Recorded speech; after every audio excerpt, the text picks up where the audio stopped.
السلام علیکم everyone, welcome back to another episode ٹک۔ ہوٹل کے اس لاؤنج کی دیوار پر بھی ایک گھڑیال آویزہ تھا جس کی سوئیاں وقت کو پیچھے چھوڑے آگے بڑھ رہی تھی۔ مالا نے پلٹ کے ایک نظر سوئی کے منہ سے ٹکراتے ہنسے پہ ڈال دی۔ 6 ابھی 1 گھنٹہ رہتا تھا اور واپس گھوم گئی۔ چہرے پر رسمی مسکراہٹ سجائی وہ لاؤنج کے دھانے پر کھڑی اپنے مہمانوں کو الوداع کہہ رہی تھی۔ صبح ملتے ہیں۔ اس نے نوجوان لڑکے اور لڑکی کو باری باری مسکرا کے دیکھا اور یاد رہے ہم نے گزشتہ ایونٹ والی غلطیاں نہیں دہرانی ہیں۔ لڑکی جھیم کے ہنسی پھر اس نے مالا سے مصافحہ کیا اور اپنے آئی پیڈ کی اسکرین بجھاتے ہوئے پلٹ گئی۔ وہ دونوں راہداری میں آگے بڑھ کے ان کے ساتھ ساتھ ایک کنسیرج سنہری ٹرالی میں کسی سیاح کے ساتھ سوٹ کیس ڈھکیلتا جا رہا تھا۔ مخالف سمت سے چند خواتین کا گروپ آتا دکھائی دے رہا تھا۔ 50-55 کے لگ بھگ عورتیں، سینے پر کسی ایشیائی خدوخال کے سنگر کے فوٹوز کے سٹیکرز لگائے وہ یقیناً کسی کانسرٹ میں جا رہی تھی۔ سامنے سے ہٹی تو مالا نے متلاشی نگاہوں سے راہداری کو دیکھا۔ وہاں کوئی شناسا چہرہ نہیں تھا۔ وہ لاؤنج اور راہداری کے دہانے پہ کھڑی تھی۔ اسے بیٹھ جانا چاہیے، ابھی وقت تھا۔ 6:10 گھڑیال کو دیکھتے ہوئے وہ بے چینی سے دیوار سے لگے صوفے تک آئی۔ یہاں سے اسے داخلی دروازہ دکھائی دیتا تھا۔ وہ جیسے ہی آئے گا وہ اسے دیکھ لے گی، لیکن کیا وہ آئے گا؟ وہ صوفے پر بیٹھ گئی، پیچھے ٹیک لگا لی، بازو سینے پر لپیٹ لیے، مٹھیاں یوں بھینچ رکھی تھی کہ ناخن ہتھیلی میں پیوست ہو رہے تھے۔ کیا وہ آئے گا؟ وہ جس کی آنکھوں میں اس کے لیے ناپسندیدگی اور بے اعتنائی تھی، یہ سب کہاں سے شروع ہوا تھا؟ 3.5 ماہ قبل جب وہ اس شہر میں آئی تھی، اس محبت کے شہر میں۔ اس کی نظریں گھڑیال پہ جمی تھیں۔ سوئی دھیرے دھیرے آگے بڑھ رہی تھی، لیکن پھر سوئی پیچھے کو سرکنے لگی۔ کھڑکیوں کے باہر پھیلے آسمان اور گھاس کی رنگت بدلنے لگی۔ خزاں چھٹتی گئی اور موسم گرما سارے میں پھیلنے لگا۔ 3.5 ماہ قبل وہ بہار کی ایک روشن صبح تھی۔ ایک پتھروں سے بنی گلی تھی جس کے دونوں کنارے پر کیفے، ریسٹورانٹ اور دکانیں بنی تھیں۔ ابھی سورج ٹھیک سے نہیں نکلا تھا، آسمان سفید تھا، سنہری نہیں۔ البتہ فوٹوگرافرز کی صبح کئی گھنٹے پہلے سے شروع ہو گئی تھی۔ سنہری گھڑی کی تلاش میں مالا ایک بیکری کے سامنے کھڑی تھی جس کے شیشے کے باہر ایک لڑکی ٹرے میں کچے کروسنٹ سجائے اوون میں رکھتی دکھائی دے رہی تھی۔ اکثر دکانیں بند تھیں سوائے 1-2 کافی شاپس کے جن کے ترکش قہوے کی بھینی بھینی خوشبو اٹھ رہی تھی۔ جس گلی میں وہ اس وقت موجود تھے وہ اونچائی کی سمت جاتے ہوئے گلاتا ٹاور پہ ختم ہوتے تھے۔ وہ اپنا سونی A7i بھی اونچا اٹھائے ننھی اسکرین پر گلاتا کا اونچا مینار دیکھ رہی تھی۔ سر پر سلک کا سبز رومال باندھے جس کی پشت سے اس کے کمر پر گلتے بال دکھائی دے رہے تھے۔ خاکی فراک پہنے جو ٹخنوں تک آتا تھا، وہ رومال سے ہم رنگ آنکھیں چھوٹی کر کے بغور فریم کو دیکھ رہی تھی۔ چہرہ ویسے ہی تر و تازہ تھا، البتہ صبح جلدی اٹھنے کے باعث آنکھیں قدرے خوابیدہ تھی۔ دفتن وہ رکی، سبز آنکھوں میں متلاشی سا تاثر ابھرا، گردن دائیں بائیں گھمائی اور پھر لبوں پر مسکراہٹ بکھر گئی۔ ایک دکان کے سرخ چھجے تلے بچھی کرسیوں میں سے ایک پردہ بیٹھا تھا۔ سر جھکائے میز پر کلرنگ بک رکھے وہ کریون سے اس میں کوئی رنگ بھر رہا تھا۔ بدر اس کے قریب چلی آئی، پنجوں کے بل اس کی کرسی کے ساتھ پتھریلی زمین پر بیٹھی۔ وہ سر جھکائے رنگ بھرتا رہا۔ بدر، نرمی سے اسے دیکھتے ہوئے مالا نے پھر سے پکارا۔ بدر نے چہرہ اٹھا کے اسے دیکھا۔ 3.5 سال کا بچہ تھا۔ اس کی رنگت میں خوبصورت سے سانولا پن تھا اور آنکھیں سبز تھیں، بال ماتھے پر کٹے تھے۔ کچھ کھاؤ گے؟ وہ سبز آنکھوں میں سادگی لیے مالا کو دیکھتا رہا۔ کچھ کھاؤ گے؟ وہ اس کے ہاتھوں کو اپنے ہاتھوں میں لیے پوچھ رہی تھی۔ بدر نے نفی میں سر ہلایا، پھر وہ رکانے گاہیں میز تک گئیں جہاں مالا کا بیگ رکھا تھا۔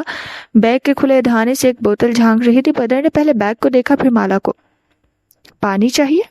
بدر نے اس بات میں گردن ہلائی۔ مالا اٹھ کھڑی ہوئی اور بوتل نکالی، ساتھ ایک نیلے رنگ کا کپ بھی تھا۔ وہ اس میں پانی بھرنے لگی تو بدر پانی کی دھار کو دیکھے گیا۔ اس نے کپ اسے تھما دیا۔ بدر نے کپ لے کر میز پر رکھ دیا اور سرخ کریون اٹھا لیا۔ اس کی ننھی انگلیوں پر بھی کریون کا رنگ آ رہا تھا۔ وہ جانتی تھی وہ کچھ دیر بعد پانی پیے گا۔ وہ سیدھی کھڑی ہوئی، جب سنبھل قریب آئی اس کی گردن میں اسٹرپ کے ساتھ ایک فوجی فلم کا کیمرہ لٹک رہا تھا اور وہ چیونگم چبا رہی تھی۔ ایک نگاہ کلرنگ بک پہ جھکے بدر پہ ڈالی۔ آپ بدر کو ساتھ لائی ہیں؟ ہوٹل میں تو نہیں چھوڑ سکتی تھی نا۔ وہ واپس اپنی جگہ پر آن کھڑی ہوئی اور مسکرا کے اس جوڑے کو ہاتھ ہلایا جو گلی کے دہانے پر یوں کھڑے تھے کہ ان کی پشت پہ گلاتا تھا۔ ایک خوبصورت جوڑا، سیاہ لیگز پہنے مرد، سفید گاؤن پہنے عورت۔ میرا مطلب ہے آپ اسے کینیڈا سے ساتھ لائی ہیں؟ اس نے چہرہ موڑ کے اسے سادگی سے سنبل کو دیکھا۔ میں سفر میں اس کو ساتھ ہی رکھتی ہوں۔ نہیں، یعنی آپ کی بہن بھی ہے نا کینیڈا میں؟ تو اس کے اپنے بھی 2 بچے ہیں۔ وہ کیمرے کے فریم میں اس کپل کو دیکھ رہی تھی۔ مرد سر جھکائے فون پہ لگا تھا اور میک اپ آرٹسٹ احتیاط سے ایک ننے پیڈ کی مدد سے لڑکی کے چہرے پہ پاؤڈر روز کر رہی تھی۔ بدر بہت کیوٹ ہے، 3 سال کا ہو گیا ہے نا؟ 3.5 ماشاء اللہ۔ سنبل قریب آگے کھڑی ہوئی، پھر وقفہ دیا، ہلکا سا کھنکھاری۔ وہ جانتی تھی اس کی بات کا اختتام نہیں ہے مگر بولتا نہیں ہے، شاید سپیچ ڈیلے۔ وہ کیمرے کی ننھی اسکرین کے چوکٹھے میں اس منظر کو دیکھ رہی تھی۔ دلہا کلائی پر بندے گھڑی بار بار دیکھتا، اکھڑا لگتا تھا۔ لڑکی چہرہ میک اپ آرٹسٹ کے سامنے سیدھا رکھی، آنکھیں اوپر اٹھائے خاموشی سے گالوں پر پاؤڈر لگوا رہی تھی۔ آپ نے چیک کروایا؟ شاید اوٹیزم نہیں ہے، سپیچ ڈیلے ہے، وہ ایک دم سختی سے کہتے آگے بڑھ گئی۔ سنبل نے نہیں دیکھا لیکن اس کے چہرے کی رنگت گلابی اور گال تمتمائے تھے، آنکھوں میں نمی در آئی تھی۔ مجھے آپ سے بات کرنی ہے۔ 4 سال پہلے وہ ہسپتال کے کوریڈور میں کھڑی تھی۔ ماہر فرید ابھی بھی اپنی بہن سے ملا تھا اور اس کو بھی معلوم ہوا تھا کہ ہلال دیکھ نہیں سکتی۔ وہ ماہر کو ان کے اداس کمرے کے باہر چھوڑ کے ڈاکٹر کے پیچھے آئی تھی۔ تمہارے شوہر نے تمہارے اندر نارکوٹکس انجیکٹ کیے تھے۔ بدر وہاں کہیں بھی نہیں تھا۔ میز پر کلرنگ بک کھلی تھی اور سرخ کریون پتھریلی سرخ پر گرا تھا۔ اس کے قدموں تلے سرخ لرزنے لگی۔ وہ اپنے پیروں پہ دائیں بائیں گھومی، آسمان بھی ساتھ ہی گھوما۔ بدر، اسے خود کو چلاتے سنا، ساری آوازیں خاموش ہو گئیں، ساری خوشبوئیں دم توڑ گئی تھی۔ بدر! اس کے قدم بھاگتے ہوئے اٹھ رہے تھے، کیمرہ گردن میں اسٹرپ سے جھول گیا۔ وہ دکانداروں سے، راہ چلتے لوگوں سے بدحواسی سے پوچھ رہی تھی، میرا بیٹا چھوٹا سا۔ وہ ہاتھ کے اشارے سے اس کا قد بتا رہی تھی، چہرہ سفید اور خوف سے بھری آنکھوں میں پانی تھا۔ وہ خوف جو 3.5 برس سے کسی آسیب کی طرح اس کا پیچھا کرتا رہا تھا، وہ خوف حقیقت بن چکا تھا۔ کوئی اس کے بدر کو لے گیا تھا، کوئی اس کے بیٹے کو۔ مالا، یہ ہے بدر۔ سنبل کسی سمت سے چلائی تھی۔ وہ چونک کے اس طرف مڑی اور پھر ڈھیر سارے آنسو آنکھوں سے بہہ نکلے۔ وہ گلی کے موڑ پہ کھڑا تھا، سنبل اس کو کندھے سے تھامے مالا کو آواز دے رہی تھی۔ وہ گیلے چہرے اور دوڑتے قدموں سے اس تک آئی۔ اف بدر، تم کہاں تھے؟ پنجوں کے بل نیچے بیٹھی اس نے زور سے اسے بھینچ کے گلے سے لگایا۔ تم ایسے کہاں چلے گئے تھے؟ سانس ابھی تک تیز تھی اور دل بے قابو۔ مالا نے اسے خود سے الگ کیا اور گیلے خفا آنکھوں سے بدر کو دیکھتے ہوئے کچھ کہنے لگی، لیکن پھر وہ ٹھہر گئی۔ بدر کے ہاتھ میں ایک اسٹرک تھی جس پر نیلی روئی کے گال جیسے کاٹن کینڈی تھی۔ وہ اس کو دانتوں سے کتر رہا تھا اور اس کے منہ میں گھل کے غائب ہو رہی تھی۔ یہ تم نے کہاں سے لی؟ وہ چونک کر سیدھی ہوئی، آنکھیں ہتھیلی کی پشت سے پونچھی، دائیں بائیں دیکھا۔ ارد گرد چند ایک لوگ تھے، آ جا رہے تھے۔ بہت سے لوگوں کی صبح ہو چکی تھی۔ بدر، یہ تمہیں کس نے دی؟ اس نے تیزی سے پوچھا۔ ذہن میں کہیں ایک الارم بجنے لگا۔ یہاں کوئی کاٹن کینڈی مین ہے تو نہیں؟ سنبل نے حیرت سے دائیں بائیں دیکھا۔ بدر چونکا، گردن اٹھا کے سنبل کو دیکھا اور اس بات پہ سر ہلایا۔ وہ غور سے اپنے بیٹے کا چہرہ پڑھنے کی کوشش کر رہی تھی۔ کاٹن کینڈی مین؟ اس نے دیا یہ تمہیں؟ بدر کے سبز آنکھیں مالا کے چہرے تک گئیں، پھر اس نے گردن ہاں میں ہلائی۔ کون تھا وہ؟ کیا ہم اسے جانتے ہیں؟ وہ ابدان سے میٹھی روئی کتر رہا تھا۔ بدر، ہم اسٹرینجر سے کچھ لے کر نہیں کھاتے۔ اس نے اسٹرک بدر سے لینی چاہی لیکن اس نے اسے سختی سے پیچھے کر لیا۔ آنکھوں میں خفگی در آئی۔ مالا نے گہری سانس لی، پھر اس کی انگلی تھام کے آگے بڑھنے لگی۔ اب اسے تمام شوٹ اسے اپنی نظروں کے سامنے رکھنا تھا۔ 2 دن بعد اس کی کینیڈا واپسی تھی اور تب تک بدر کو نگاہوں سے اوجھل نہیں کر سکتی تھی۔ البتہ اس نے پلٹ کے گلی میں آتے جاتے انجان لوگوں کو دیکھا۔ وہ احساس پھر سے واپس آ گیا تھا، کوئی تھا جو اسے دیکھ رہا تھا بہت برسوں بعد۔ گھڑیال نے گھنٹی کی سوئی آگے بڑھائی، ٹن کی آواز آئی۔ وہ چونکی۔ وہ ہوٹل کے لاؤنج میں بیٹھی تھی اور وہ ابھی تک نہیں آیا تھا۔ کیا وہ آئے گا؟ خزاں کی وہ شام کیف کی عمارت پر سوگوار اتری تھی۔ بیرونی سیاہ گیٹ کے باہر زور سے ہارن ہوا تو چوکی میں بیٹھے گارڈ نے ناپسندیدگی سے اسکرین کو دیکھا۔ وہاں ایک الیکٹرک بلیو رنگ کی کھلی چھت والی کار کھڑی تھی اور ڈرائیور گویا ہارن پر ہاتھ رکھ کے اٹھانا بھول گیا تھا۔ گارڈ نے بٹن دبایا تو گیٹ کھلتا چلا گیا۔ کار اندر داخل ہوئی۔ گارڈ نے چوکی کھڑکی سے نیچے جھانکا۔ ڈرائیونگ سیٹ پر بیٹھے بربل فرید نے مسکراتے ہوئے چہرہ اٹھا کے اسے دیکھا، پھر ہاتھ بڑھا کر باہر کی طرف بڑھایا۔ ہتھیلی میں کسی کاغذ کی جھلک دکھائی دی، شاید کوئی گلابی نوٹ تھا۔ گارڈ نے مشکوک نظروں سے اسے دیکھا، پھر نوٹ لینے کو چوکے سے جھکا، لیکن جیسے ہی اس کا ہاتھ قریب آیا بربل نے بازو اندر کر لیا اور کار آگے بڑھا دی۔ گارڈ برہمی سے بڑبڑاتا ہوا سیدھا ہوا، اللہ کسی شیخ خورے کو دولت نہ دے۔ بربل لفٹ سے مین ہال میں اترا تو دیکھا شبنم کا ایک ڈیسک خالی تھا۔ وہ انگلی میں کار ریموٹ گھماتے ہوئے آگے آیا، مسکرا کے چند سلام ادھر ادھر پھینک کے پھر ایک کیبن کے سامنے رکا۔ آج شبنم ہارم نہیں آئی، وہ ماہر بے کے کام سے شہر سے باہر گئی ہیں، تبھی آفس میں سکون ہے۔ وہ حساس چند چہرے ساتھ ہی مسکرائے اور وہ واپس کام پہ جھک گئے۔ بربل جی نے اچھڑتا اوپر آیا، راستے میں آئینے کے سامنے رکا، ایک نگاہ خود پہ ڈالی۔ گھنگریالے بال چھوٹے کٹے تھے، کھلے سفید سویٹ پینٹس پر ٹائی اینڈ ڈائی رنگوں کی اوور سائزڈ جیکٹ، گردن میں سنہری زنجیریں پہنے، کلائیوں میں ہینڈز اور بریسلٹ باندھے۔ وہ خود کو دیکھ کے مسکرایا، پھر نیلا مخملی پردہ ہٹا کے کانفرنس روم میں داخل ہوا۔ ماہر سامنے سر براہی کرسی پر بیٹھا تھا، خاموش، شرٹ کی آستین موڑے، طویل میز کے وسطے رکھے سرخ ماڈل کو دیکھتا۔ سلام۔ بایاں ہاتھ پاتے تک لے جا کے بربل نے سلام کیا، پھر اس کے قریب پہلی کرسی کھینچی، ٹانگ پر ٹانگ جمائی، پھر بائیں ہاتھ کے ناخنوں سے میز بجانے لگا۔ ماہر فرید نے نگاہ اٹھا کے اسے دیکھا اور ابرو جھکا کے وہ سلام کہا۔ ویسے کتنی قیمت ہوگی اس آفس کی؟ بربل نے اسی ہاتھ سے شیو کو جاتے ہوئے درو دیوار کو دیکھا۔ ماہر نے جواباً خاموش نظر سے اسے گھورا۔ ڈرو نہیں، میں اسے خرید کے تمہیں آؤٹ آف مارکیٹ نہیں کروں گا۔ وہ ڈھٹائی سے ہنسا۔ ماہر نے افسوس سے سر جھٹکا۔ یہ رینٹل ہے۔ کیا رینٹل اور کیا اونرشپ؟ بربل فرید نے بائیں ہاتھ سے ناک سے مکھی اڑائی۔ ماہر نے ایک نظر وال کلاک کو دیکھا اور پھر واپس ماڈل کو۔ اور کیا چل رہا ہے؟ بربل نے قدرے بے چینی سے پہلو بدلا، بائیں ہاتھ کی انگلیاں ڈیسک بجانے لگیں۔ اپنے ہاتھ کو آرام دو، میں تمہاری نئی گھڑی دیکھ چکا ہوں۔ ماہر نے ناپسندیدگی سے اس کی بائیں کلائی میں بندی رولیکس کو دیکھا۔ بربل ایک دم تیزی سے سیدھا ہوا، جوش سے چہرہ کھل اٹھا۔ میں ابھی ڈیلر شپ سے آ رہا ہوں، تم سوچ بھی نہیں سکتے مجھے کتنے کی ڈیل ملی ہے۔ ناٹ انٹرسٹڈ بھی۔ وہ بیزاری سے اٹھ کھڑا ہوا۔ بربل بولتے بولتے رک گیا، خفگی سے اسے دیکھا جو ایک بک شیلف کے سامنے جا ٹہرا تھا۔ کچھ ہوا ہے کیا؟ بربل فرید کی چھٹی حص جاگی۔ کچھ خاص نہیں، سانس لینے کا وقفہ۔ کشمالہ آئی تھی، وہ اب ایک کتاب شیلف سے نکال رہا تھا۔ اوکے، پھر؟ بربل نے سواری ابرو چکائے، لیکن اگلے لمحے وہ الفاظ کانوں میں جذب ہوئے تو وہ تیزی سے سیدھا ہوا۔ ایک منٹ، کون کشمالہ؟ اس کی آنکھیں بے یقینی سے کھل گئیں۔ تمہاری مالا؟ کتاب کے صفحے پلٹتے ماہر کی انگلیاں ایک لمحے کو تھمی، پھر وہ لمحہ آ کے گزر گیا۔ ہم اس نام کی کتنی لڑکیوں کو جانتے ہیں بھی؟ تلخی سے چند اوراق الٹائے۔ وائی بے، آخری دفعہ مجھ سے کب ملے تھے؟ میری غربت والے سالوں میں سے ایک تھا وہ۔ رک کے انگلیوں پر گننا چاہا۔ 2 3 نہیں، 4 سال ہو گئے جب اس نے گڑبڑا کے زبان کو بریک لگائی، جب اس نے میرا دل توڑ کے مجھے ریجیکٹ کر کے اپنی زندگی سے نکل جانے کو کہا تھا۔ اس نے کھڑے کھڑے کتاب دھپ سے بند کی۔ بربل کچھ بول نہیں سکا۔ کانفرنس روم کی نیم مدھم روشنی میں وہ ماہر کا چہرہ دیکھ سکتا تھا۔ وہاں تلخی تھی، بیزاری اور عجیب سی بے اعتنائی۔ کتنے برس سے مالا کا ذکر ختم ہو چکا تھا، لیکن کیا اس ذکر سے جڑے جذبات بھی ختم ہو چکے تھے؟ وہ کیوں آئی اتنے عرصے بعد؟ وہ بائیں کلائی کو بھول کے اب حیرت سے پوچھ رہا تھا۔ ماہر نے شانے اچکائے۔ کوئی کام ہے اسے مجھ سے؟ اب وہ کتاب واپس بک ریک میں رکھ رہا تھا۔ بربل نے اس کا ہاتھ دیکھا جس میں کتاب تھی۔ اس کی تیسری انگلی میں ایک سلور بینڈ جگمگا رہی تھی۔ تم سے کیا کام؟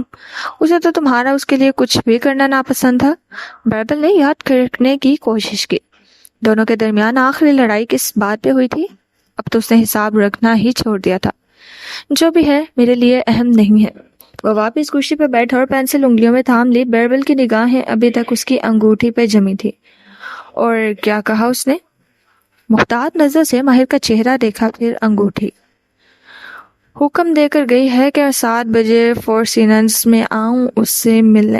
رک کے وضاحت دی، وہ وہاں ٹھہری ہوئی ہے۔ بربل کے ابرو استجاب میں اٹھے۔ مالا 4 سیزنز افورڈ کر سکتی ہے؟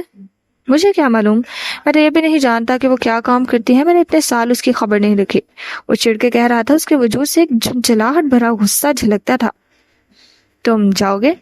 بربل اب اس کی آنکھوں میں دیکھ رہا تھا۔ کہا نا، اس کا مسئلہ میرا مسئلہ نہیں ہے۔ سر جھٹک کے اس نے ٹیبلٹ کھینچا، اسکرین پر انگلی سے دستک دی۔ اسکرین آن ہوئی تو ماہر کے چہرے پر روشنی پڑنے لگی۔ کیا اس نے شادی کر لی؟ بربل کی زبان پہ کھچلی ہوئی۔ ماہر فرید نے بے پرواہی سے شانے اچکائے، نگاہیں اسکرین پہ تھیں۔ تمہارے دل میں اس کے لیے واقعی کوئی احساس نہیں بچا؟ وہ مشکوک نظر سے ماہر کا چہرہ دیکھ رہا تھا۔ ماہر نے آنکھیں اٹھا کے اسے دیکھا۔ اس بات کو 4 سال بیت کے بھی میں آگے بڑھ چکا ہوں۔ اب وہ میری زندگی میں آ کے مجھے صرف ڈسٹرب کرے گی۔ ٹھیک ہے، تمہیں اس سے محبت نہیں رہی، لیکن اگر ایک پرانا دوست کوئی کام لے کر آتا تو تم اس کا کام کرتے۔ پھر وہ میری پرانی دوست نہیں ہے، اس نے میرا دل توڑا تھا، میری توہین کی تھی، اور ماہر فرید اپنی بےعزتی نہیں بھولتا۔ شکر ہے میں بھول جاتا ہوں، ورنہ تمہاری طرح آج ایک روبوٹ ہوتا۔ وہ ہنس دیا، پھر اپنی گھڑی یاد آئی تو اب کے قدر خفا انداز میں بائیں ہاتھ سے میز بجائی۔ 1 2۔ تیسری دفعہ ماہر نے اکتا کے اسے دیکھا۔ ان چیزوں کو اپنی کشش بناؤ گے تو تمہارے قریب وہی آئیں گے جن کو یہ چیزیں اپنی جانب کھینچتی ہیں۔ بس چل جایا کرو 2 منٹ میں۔ وہ بڑبڑاتا ہوا اٹھا اور دروازے کی طرف بڑھ گیا۔ کتنے کی ڈیل ملی؟ ماہر کی تکان زدہ آواز پہ بیربل مسکرا دیا، پھر الٹے قدموں واپس آیا۔ ماہر اب ٹیبلٹ پڑے ڈال چکا تھا اور ٹیک لگائے مدھم مسکراہٹ کے ساتھ اس کی روداد سننے کا منتظر تھا۔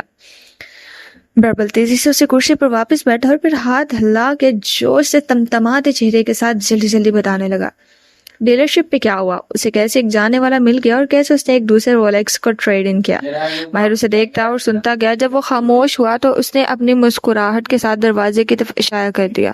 بیربل فرید برا مانے بنا کسی فاتحہ کی طرح مسکراتا ہوا باہر نکل گیا۔ چوکی کے قریب سے کار گزارا تو اس نے پھر سے گارڈ کی طرف ہاتھ باہر نکالا۔ اب کی بار وہ اس کے زیادہ قریب تھا۔ گارڈ چند لمحے سوچتا رہا، پھر گلابی رنگ کی جھلک نے اسے جھکنے پہ مجبور کر دیا۔ نیم اندھیرے میں مڑا تڑا نوٹ تھام کے وہ سیدھا ہورے سے کھولا۔ وہ ایک پارکنگ ٹکٹ تھا۔ اس نے چونک کر بیربل کو دیکھا۔ میرا ٹکٹ جمع کروا دینا، بائے۔ وہ ڈٹائی سے مسکراتا ہوا کار زن سے آگے لے گیا۔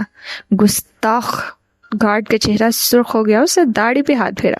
اللہ جہنم کے دروازے پہ مجھے ہی تمہارے لیے دروغہ بنائے گا انشاءاللہ۔ اندر کانفرنس روم اب خالی تھا۔ ماہر اپنے آفس میں واپس آ چکا تھا۔ وہ میز کے اوپر سے اپنی چیزیں سمیٹ رہا تھا۔ اب کہ وہ گھڑی کو نہیں دیکھ رہا تھا، پھر وہ رکا۔ 3 نمبر کے دراز تک ہاتھ لے کر گیا، پھر ہاتھ واپس کھینچ لیا۔ گھڑی کی سوئیاں سست روی سے آگے بڑھ رہی تھیں۔ ہوٹل کے وزٹنگ لاؤنج کی سفید دیواریں زرد روشنیوں سے دمک رہی تھی۔ دیوار پہ جگہ جگہ شیشے لگے تھے۔ پھولوں کی تازہ مہک اور بہت سے لوگوں کے پرفیوم نے ماحول کو معطر کر رکھا تھا۔ لاؤنج میں فاصلے فاصلے پر بہت سے صوفہ سیٹ رکھے تھے۔ سرمئی 3 سیٹر صوفہ، سامنے ایک جامنی مخملی کرسی اور درمیان میں میز۔ ویسے ایک 3 سیٹر پہ تنہا بیٹھی تھی۔ میز کے پار رکھی جامنی کرسی خالی تھی، لیکن وہ کب تک خالی رہے گی؟ 7 بجے میں کم وقت رہ گیا تھا، وہ نہیں آیا تھا۔ میز پہ گلابی پھولوں کا گلدستہ رکھا تھا، ان کی پنکھڑیوں کو دیکھے گئی، شاید پھول دن کی روشنی میں توڑے گئے تھے۔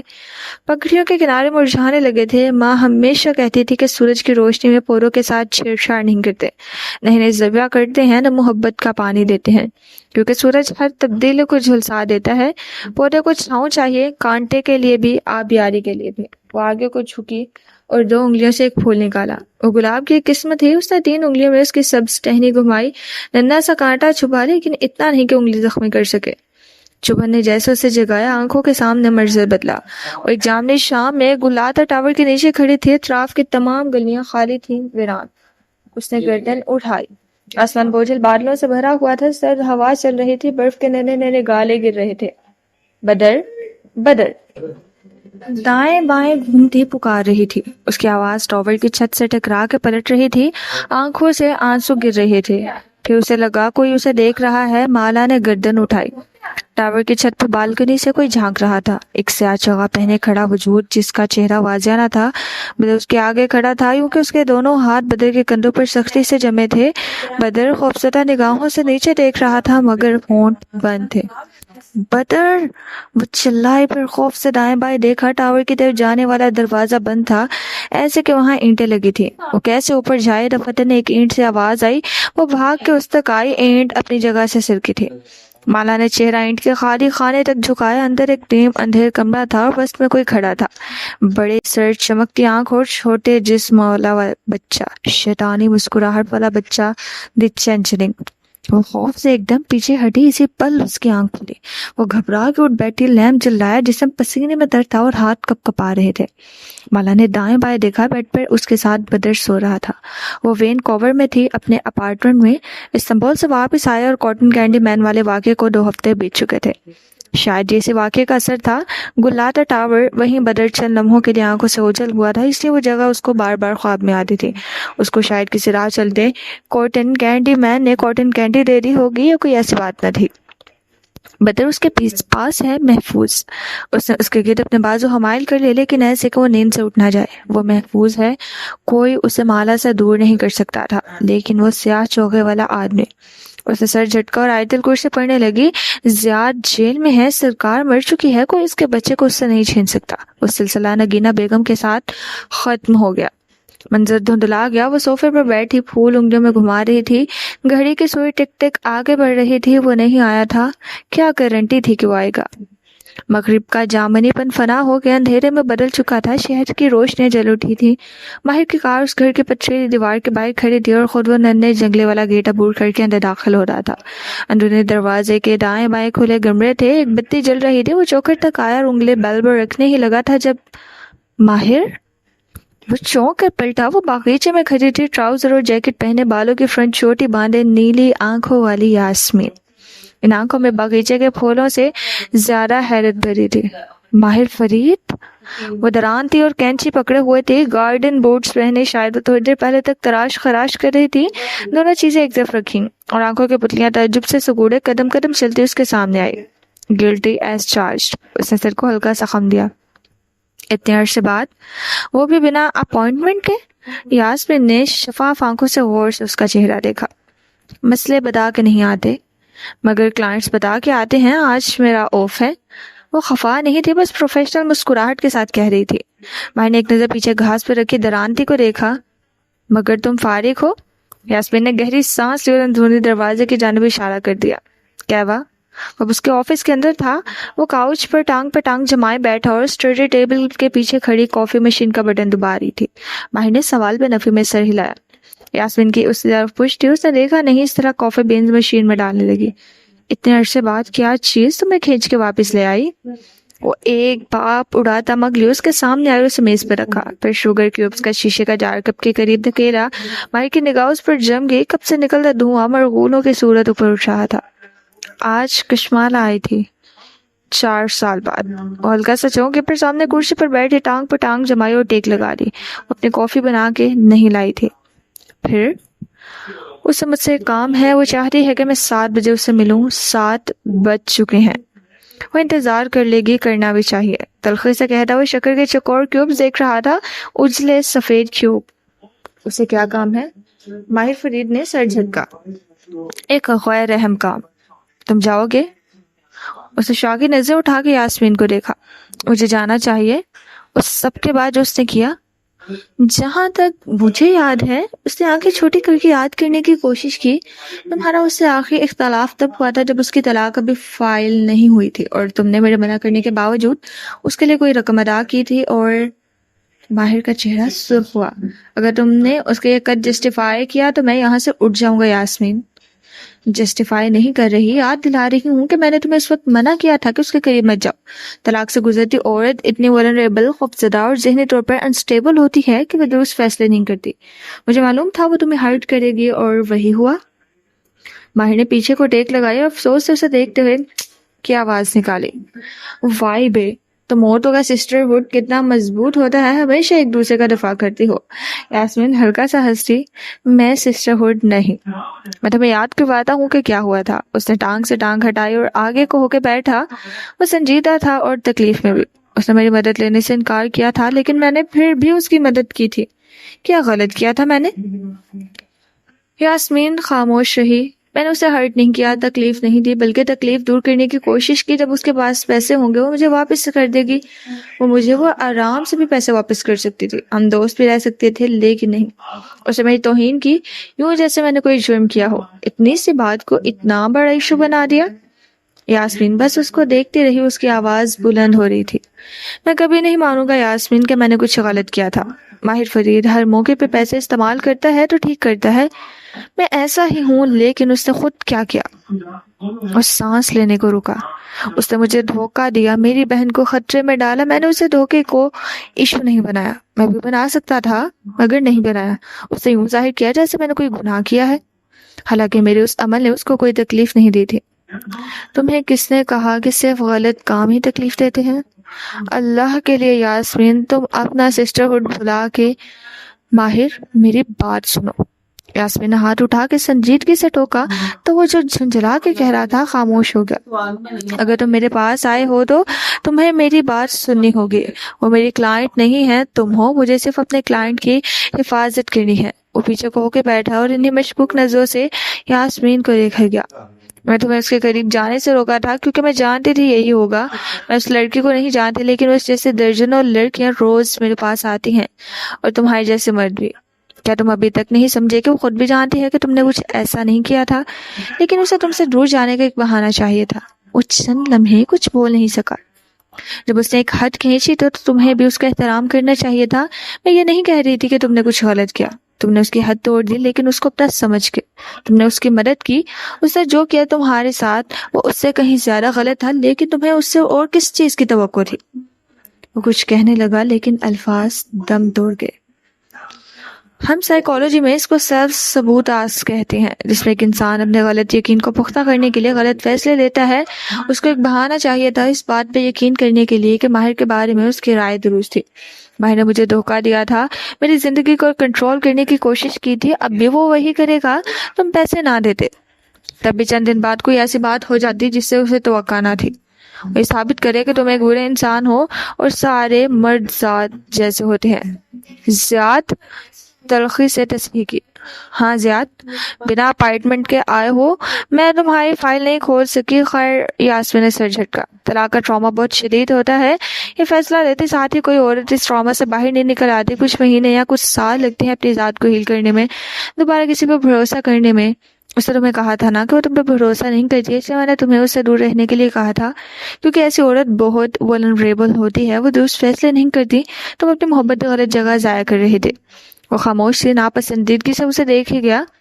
ہرٹ ہوئے لوگ ہی دوسروں کو ہرٹ کرتے ہیں. تم ایک ہرٹ ہوئی عورت سے توقع کیسے کر سکتے ہو کہ تمہاری محبت سمجھے گی؟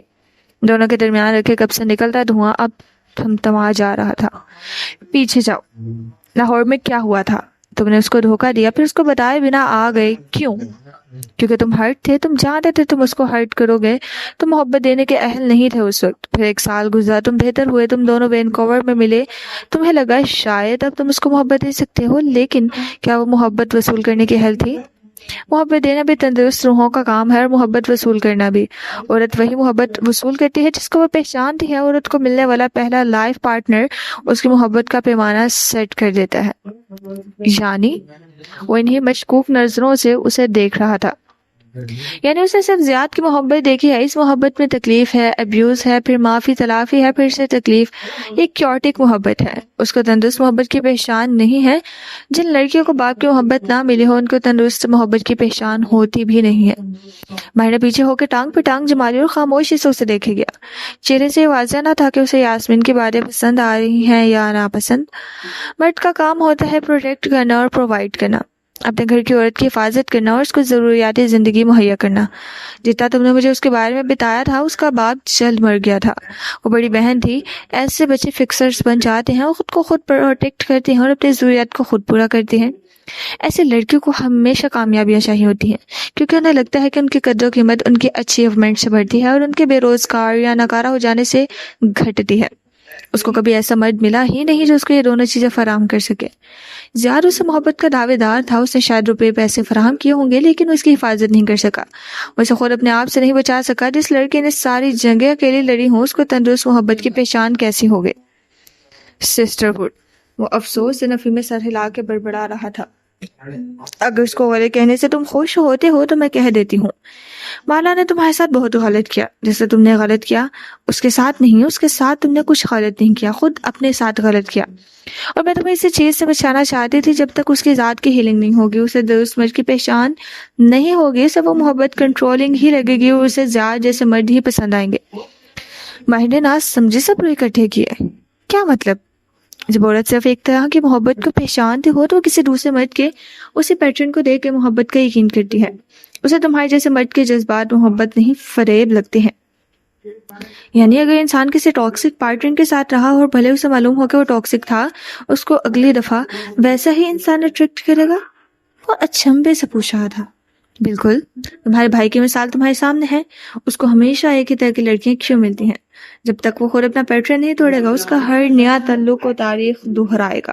بھائی فرید نے سر جھٹکا، ہاتھ سے جیسے مکھی سے اڑائی. ہر شخص کے ساتھ ٹراماز جڑے ہوتے ہیں، بچپن کے رشتوں کے. کوئی بھی چیز اس انسلٹ کو جسٹیفائی نہیں کر سکتی جو اس نے میرے لیے کی تھی. یاسمین پیچھے ہو کے بیٹھی، ٹانگ پہ ٹانگ چڑھائی اور بازو سینے پہ لپیٹ لی. کیا اس انسلٹ نے اسے تمہارے دل سے اتار دیا تھا؟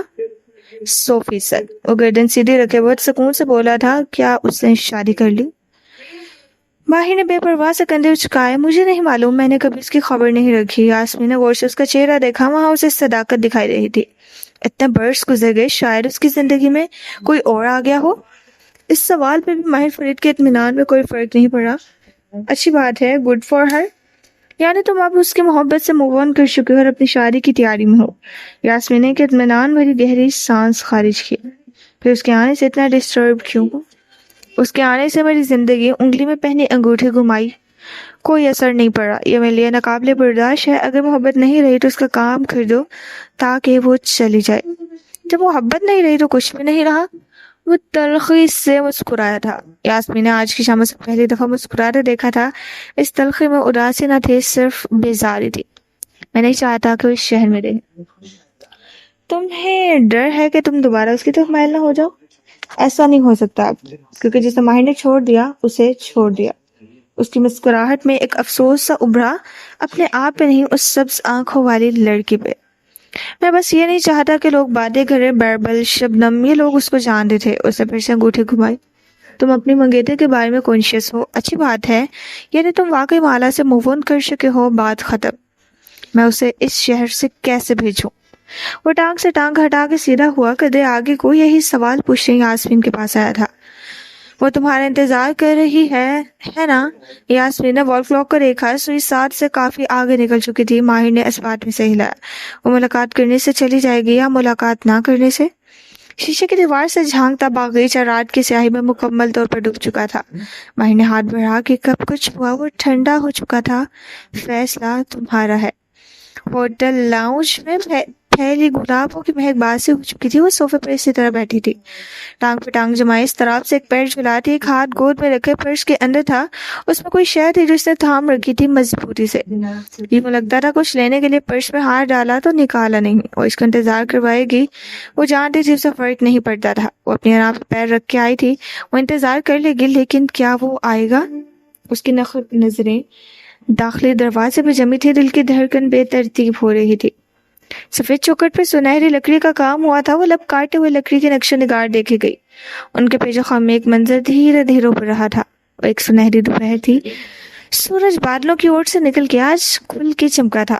کینیڈا میں بس 2 موسم ہوتے تھے، سرما کا موسم اور کنسٹرکشن کا موسم. اور یہ کنسٹرکشن کا موسم چل رہا تھا. سڑک کنارے جگہ جگہ پر تعمیراتی کام شروع تھے. کہیں روڈ بلاک تھے، کہیں ایکسپیکٹرز کھڑے تھے. وہ کار لاک کر کے ڈے کیئر کے داخلی دروازے تک آئی اور بیل پر انگلی رکھی. ہوا سے اس کے لمبے بال اڑ رہے تھے. چہرہ شفاف اور مطمئن مسکراہٹ دیے ہوئے تھا. کشمالا. دروازہ کھلا اور ایک ہندوستانی خد و خال کی عورت کا چہرہ نمایاں ہوا. اس پہ حیرت تھی. ہیلو. وہ مسکرائی. میں بدر کو لینے آئی تھی. گلی کی طرف سے پر کام کرتے مزدوروں کے آلات کی تیز آواز یہاں تک سنائی دے رہی تھی. لیکن اسے چھمبے سے دیکھا، پھر اپنے پیچھے. شیوا کہہ رہی تھی کہ تم بدر کو لے گئی ہو. اس نے چند لمحے لگے تھے بات سمجھنے میں.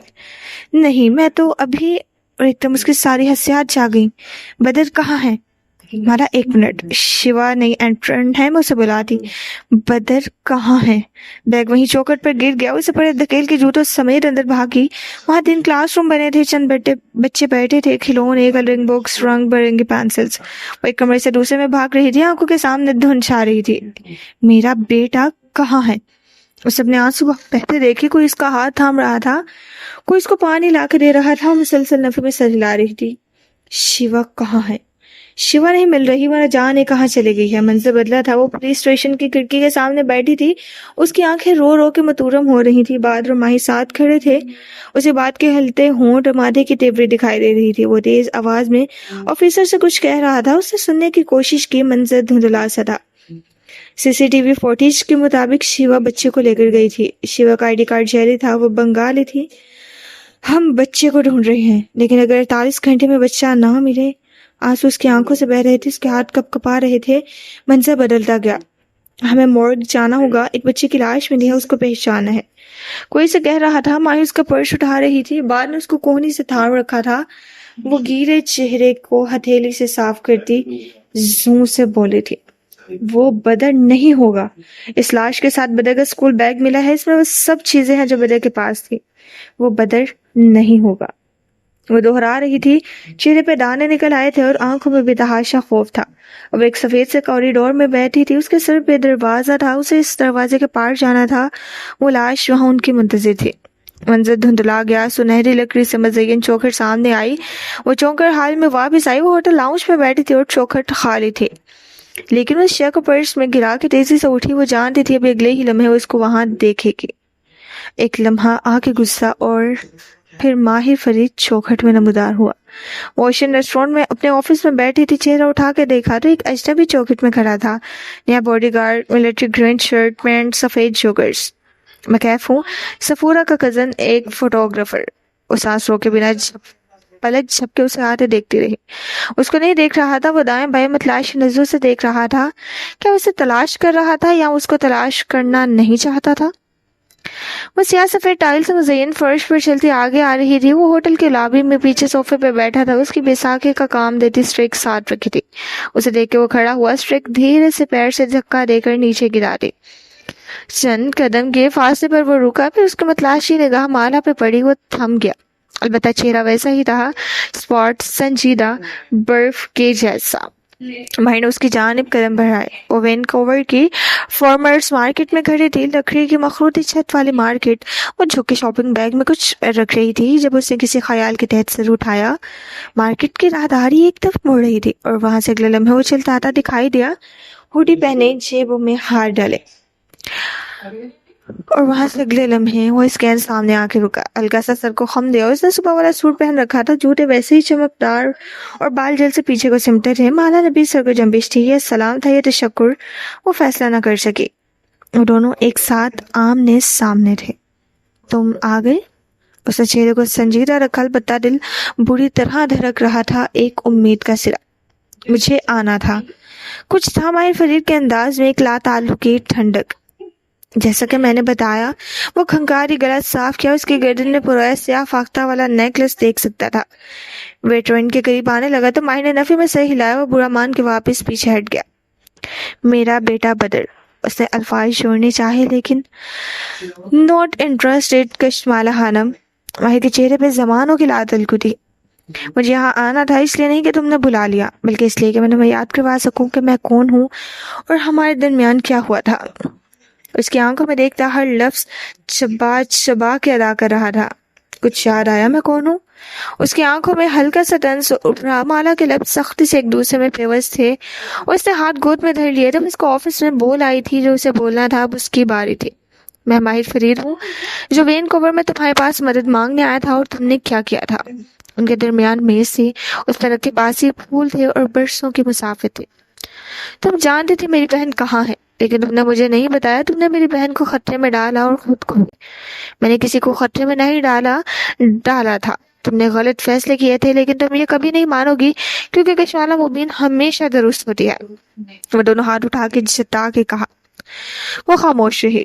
میں نے تمہارے لیے ایک رقم کی ادائیگی کی تھی جو تم مجھے بعد میں واپس کر سکتی تھی۔ میں نے وہی کیا جو انسان اپنے دوستوں کے لیے کرتا ہے، لیکن تم نے کیا کیا؟ تم نے میری توہین کی، یوں جیسے میں نے کوئی جرم کیا ہو۔ تم نے مجھے اپنی زندگی سے یوں نکال باہر کیا جیسے میری کوئی وقت ہی نہیں۔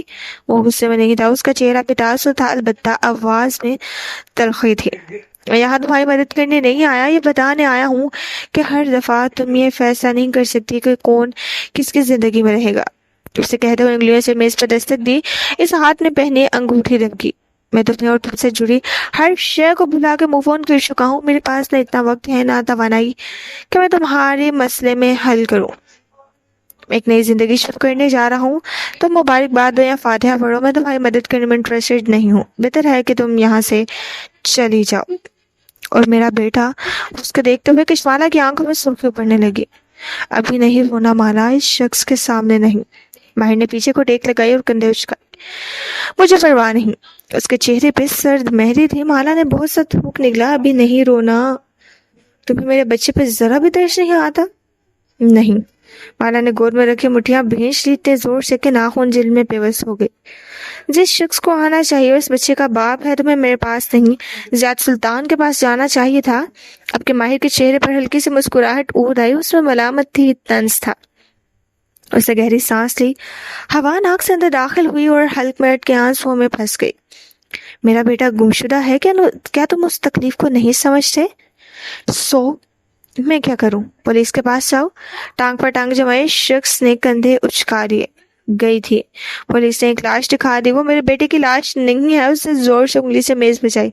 آنکھیں سرخ پڑ رہی تھی لیکن آنسوؤں کو چھلکنے کی اجازت نہ تھی۔ اس شخص کے سامنے نہیں۔ کیا تمہیں اس سب سے کچھ یاد نہیں آتا؟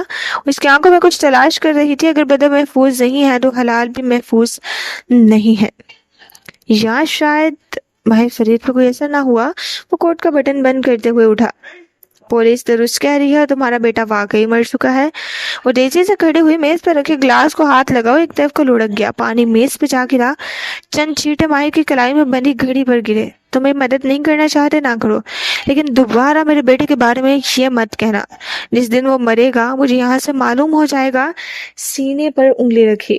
ماہر نے اس اطمینان سے اسے دیکھا جو تمتماتے چہرے کے ساتھ بھیگی آنکھیں لیے بہت غصے سے اسے دیکھ رہی تھی۔ جیسا کہ میں نے کہا۔ میں نے جھک کے ڈبے سے ٹیشو پیپر کھینچا۔ Not interested. ٹیشو سے گھڑی کا شیشہ نرمی سے صاف کیا، پھر اس کو ٹیشو کے میز پہ رکھا اور پلٹ گیا۔ تم نے وعدہ کیا تھا۔ وہ چند قدم آگے گیا، ان الفاظ پہ اس کے بوٹ تھمے۔ لاہور میں، وینکوور میں۔ تم نے وعدہ کیا تھا کہ اگر میں تمہاری بہن کی مدد کروں تو تم میرے لیے کچھ کرو گے۔ میرا احسان ہوگا تمہارے اوپر۔ اس وعدے کا کیا ماہر فرید؟ ہاں کیا تھا۔ اس سوگواریت سے مسکرایا۔ مگر میں ٹھہرا وعدہ خلاف، پھر وہ واپس مڑ گیا۔ وہ جانتی تھی اب وہ نہیں پلٹے گا۔ وہ وہیں کھڑی اسے جاتی دیکھتی رہی۔ شیشے کے دروازے میں وہ راہداری میں آگے بڑھتے ماہر کا عکس دیکھ سکتی تھی۔ دروازے کے قریب رکا۔ ایک بوڑھی عورت اندر داخل ہو رہی تھی۔ وہ فوراً آگے بڑھا اور اس کے لیے دروازہ کھول دیا۔ ایک طرف کھڑا ہو گیا۔ وہ مسکرا کے اس کا شکریہ کہتی اندر چلی آئی، پھر وہ باہر نکل گیا۔ مالا گرنے کے انداز میں صوفے پہ گری۔ آنسوؤں کے ریلے بہنے کی اجازت مل گئی۔ وہ زاروں کے تار گالوں پہ گرنے لگے۔ دور کھڑے ویٹرز نے اس کو دیکھتے ہوئے آپس میں سرگوشی کی، پھر افسوس سے سرنفی میں ہلاتے پلٹ گئے۔ ان عالیشان دیواروں کے اندر انہوں نے اکثر خوبصورت لڑکیوں کو روتے دیکھا تھا، کوئی نئی بات نہیں تھی۔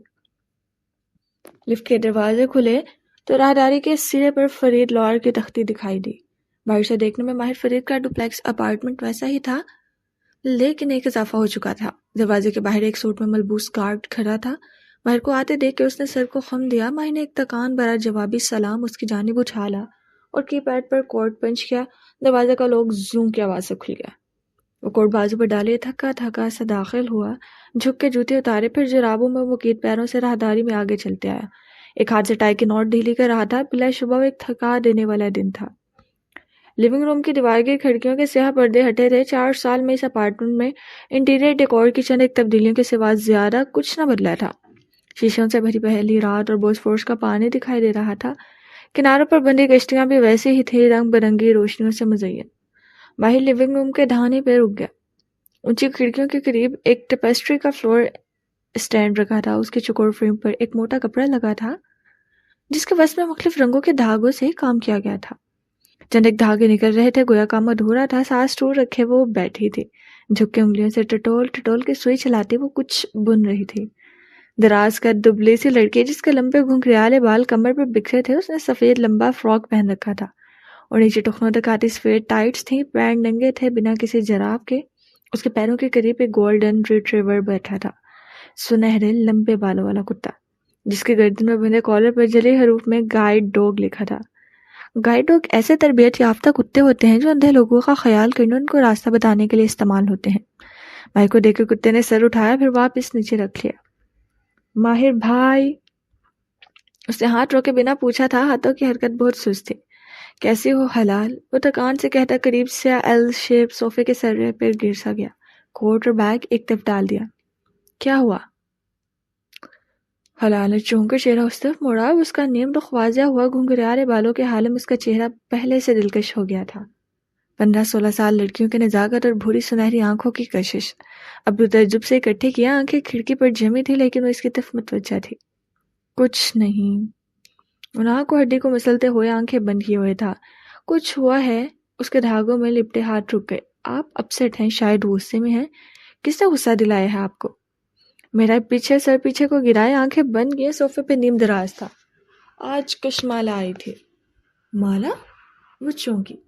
اس کا بیٹا کھو گیا ہے، اسے میری مدد چاہیے تھی. بدر؟ حلال کے لب پھڑ پھڑائے. ماہر نے آنکھیں کھول کے اسے دیکھا. وہ کسی مجسمے کی طرح اسٹول پہ بیٹھی تھی، لمبی گردن، مومی چہرہ، آنکھوں میں اچھمبا. تم کچھ جانتی ہو حلال؟ مومی مجسمے نے گردن دائیں بائیں ہلائی. بدر کو کیا ہوا؟ مجھے نہیں معلوم. شاید وہ مر چکا ہے اور وہ یقین نہیں کر پا رہی. آپ اس کی مدد نہیں کریں گے؟ نہیں، کیونکہ یہ میرا مسئلہ نہیں ہے. پھر سیدھا ہوتے ہوئے ایک تنبیہ نگاہ اس پہ ڈالی. نہ ہی یہ تمہارا مسئلہ ہے. مگر بدر، وہ اس سے کوئی تعلق نہیں رکھنا چاہتا، اس لیے قصہ ختم ہوا. وہ جلد واپس چلی جائے گی. وہ کوٹ اٹھائے اٹھ کھڑا ہوا. حلال سے زیادہ اس نے خود کو تسلی دی تھی. اور تم حلال، تم اس بارے میں مجھے کچھ نہیں کہو گی. حلال نے اس بات میں گردن ہلا دی، چہرہ واپس موڑ لیا. انگلیاں پھر سے دھاگے کو لپیٹنے لگیں. وہ قدم قدم چلتا اس کے قریب آ رکا. اس کے کندھے کے پیچھے سے جھک کر اس کا سر چوما، پھر چہرہ سیدھا کر کے اس کی ٹیپسٹری دیکھی. اوپر سے نیچے تک 3 رنگ کے دھاگے فریم میں بھرے تھے. ایک تصویر چبھ رہی تھی، لیکن رنگوں کے امتزاج سے معلوم نہ ہوتا تھا کہ وہ کیا بنا رہی تھی.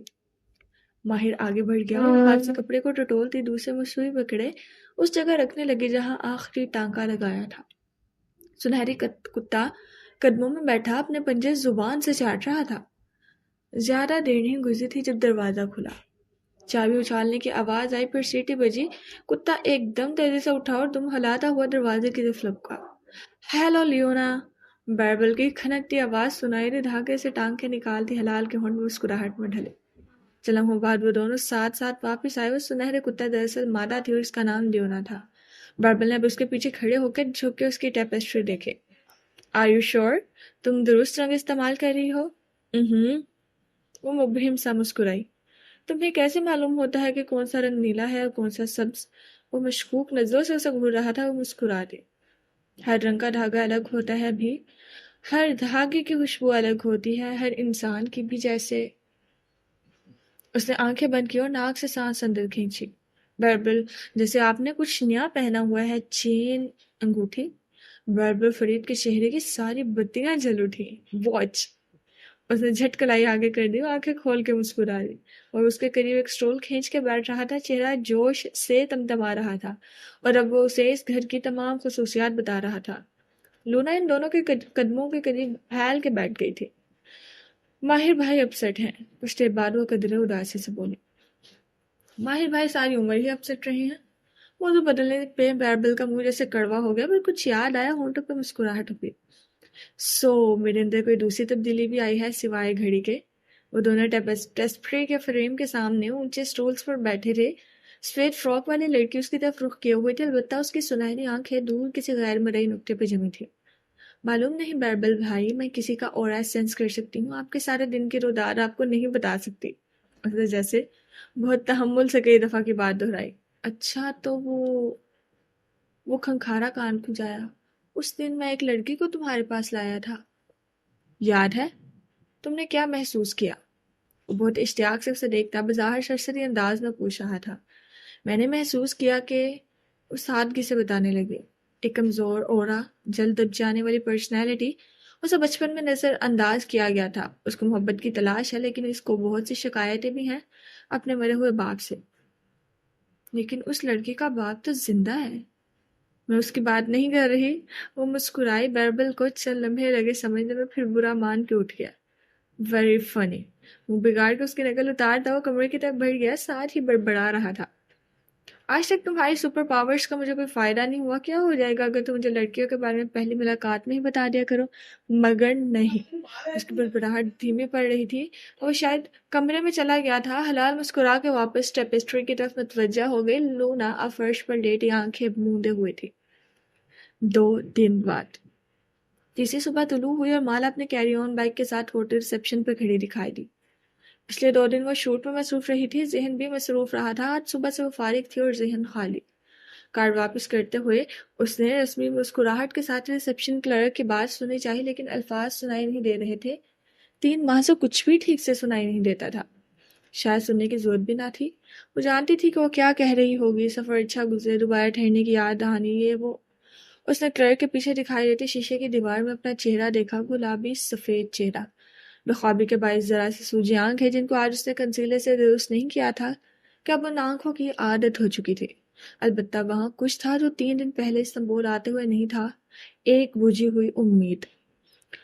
موبائل بیگ میں ڈالنے کے لیے اسے کھولا تو وہ شے دکھائی دی۔ کیا اسے مارکس کے بارے میں بتانا چاہیے تھا؟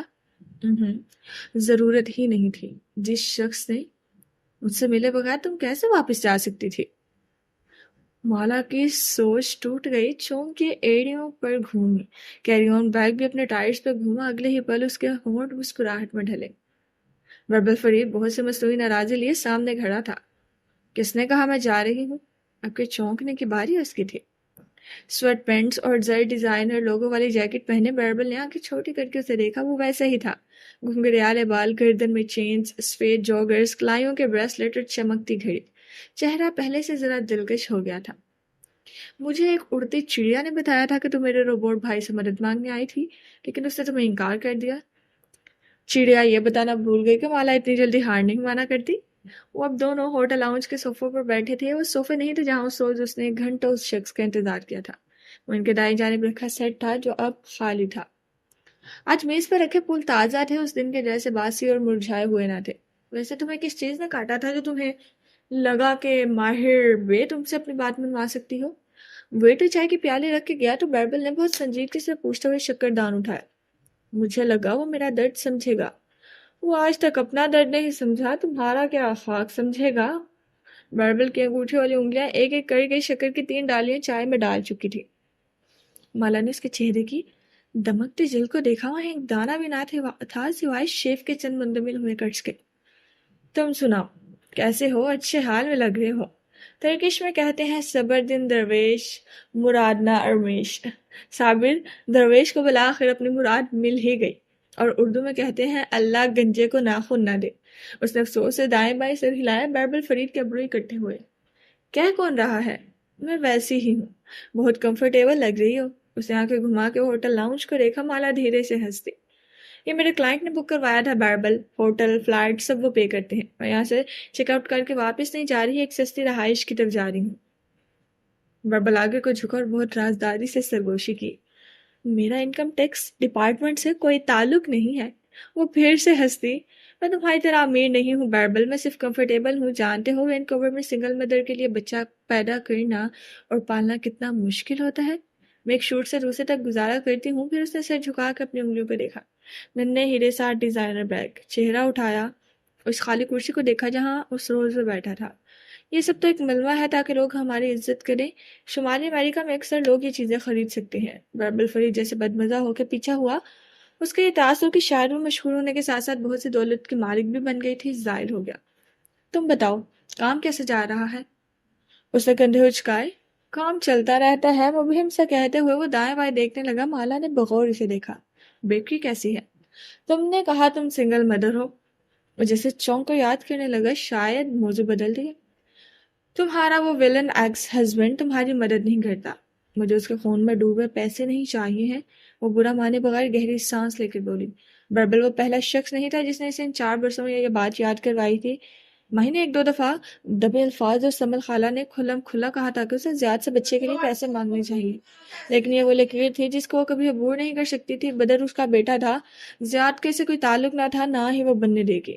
اس کا بھی بیٹا ہے مالا، اور یہ چیزیں کبھی نہیں بدلے گی۔